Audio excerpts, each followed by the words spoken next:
Ronin Pro Wrestling, we're here at the end of the night. Brian Cage, an incredible match he had. It was a four-way, Mr. 450, Lince Dorado, Jason Cade, and you had Brian Cage. And this guy, look, he's a strong man, but let me tell you something, he can move. For anyone who hasn't seen him, you got exactly. He's not just a body guy. This guy can move in the ring, hanging with the luchadors that they had. It was an incredible match. Brian, first of all, we got to talk Rey Network. So Lucha Underground is on Rey Network. Season 3 premiere is going to be 8 p.m. Wednesday, September the 7th on Rey Network. What's it been like being a part of Lucha Underground? It's been phenomenal, man. It's been, finally something what all the fans have been asking for. Finally something new, something different, something refreshing. It's awesome. It's, more of a TV show about wrestling than a wrestling show on TV. And I wasn't sure how it was going to be, but just being there, it's been the best treatment, the most fun. I mean, I couldn't have been more wrong about having preconceived notions that maybe it wouldn't work out. It's phenomenal, zero regrets, and I finally feel like how I thought I'd feel to be a pro wrestler since I was a kid, you know what I mean? Like, I really finally feel like I made it, I'm a pro. Brian, who did you like as a wrestling fan? Growing up? I was a little tyke, like all the little kids. I like Ultimate Warrior, Hulk Hogan, Macho Man, Randy Savage. As I grew up a little bit more and got smarter in the business, I was really into Razor Ramon and Shawn Michaels are my favorites. And then one of my idols who I try to emulate in the ring and I owe a lot to is a guy by the name of Chris Kanyon. Chris Kanyon, incredible talent. It was with WCW, it was Mortis, but even after that, as Kanyon. Kayfabe that too. Actually, he gave me the Mortis outfit for a little bit and I actually got to work as it for a little while after he retired. That's incredible. All right, so Brian, tell us a little bit about your look, because you got the mohawk going, you got this with this. What made you, yeah? So, I'm a big fan of Wolverine. I absolutely hated shaving when I was younger. So I used to have like the huge Rico chops all the way down, and I just felt like it was too much. So I was like, wanted something fancy. And this is actually something I stolen from a guy by the name of Lash LaRue. And I always thought that was hilarious in high school. So I was like, I'm gonna try to rock those. And I've had them for maybe like 11 years now or something. Somebody asked me how long it takes me to shave them, and it's like 90 seconds I can shave them into place. You don't have time to shave, that's the thing, right? Come on. So Brian, now let's talk a little bit about your regimen here, because you got a credible physique. Just talk a little bit about the healthy eating, what you eat, and also the regimen that goes in your training. Well, I graduated high school 155 pounds. I realized that wasn't going to cut the mustard. But my whole life since I was 10, I wanted to be a pro wrestler. I realized amongst, there's a lot of indie wrestlers out there too that don't realize you got to have the total package. You can't just come in looking like a body guy, being a bodybuilder. So a lot of people have a misconception, think that I am. But I'm not a bodybuilder trying to be a wrestler. I'm a wrestler that just happens to bodybuild.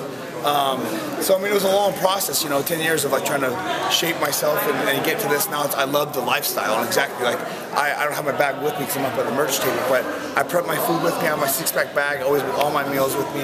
I have a couple different prep companies I work with, like 5% Nutrition and Nutrition Solutions, that can mail me stuff when I'm gone from home too long and I can't make all my food, to take with me.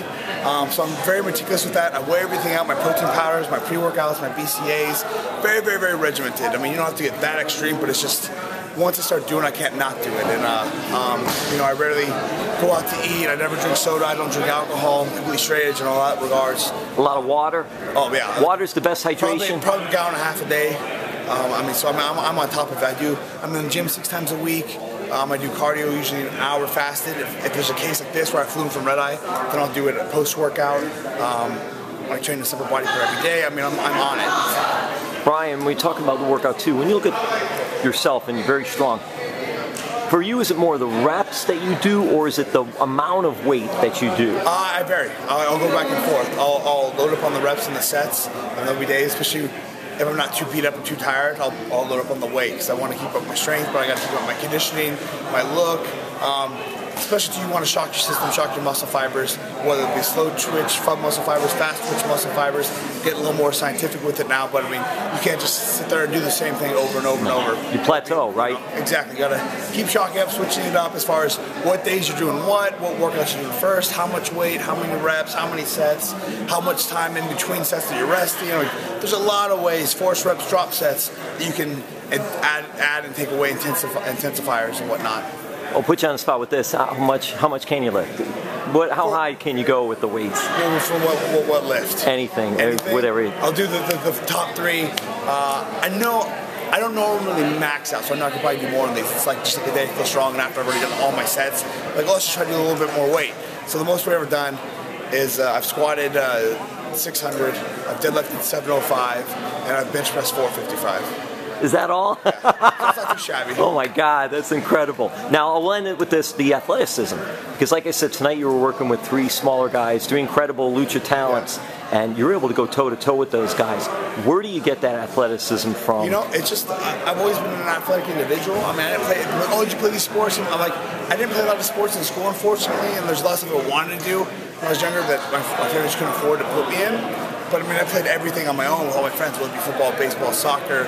I was a big skateboarder. You know, I did my own wrestling. I was big into martial arts. I mean, all his own stuff. The two being self-taught, so I could just adapt to it. Knowing wrestling too was just easy for me to pick up on it. And like, I wasn't just growing the size. You know, because I built the size. So as I'm going, I was developing all my skills, my talents, my agility, my athleticism. So I mean, and I just held on to all of it. So Brian, let's give us social media for you. Mr. GMSI _ BCage on Twitter, Brian Cage on Instagram and on Facebook, and then you can get all your Brian Cage merchandise at prowrestlingtees.com / Brian Cage. Lucha Underground, Wednesday, September 7th, 8 p.m. Rey Network. Check out this guy. You won't be sorry. Thank you, Brian. Cage. Who better? Who better?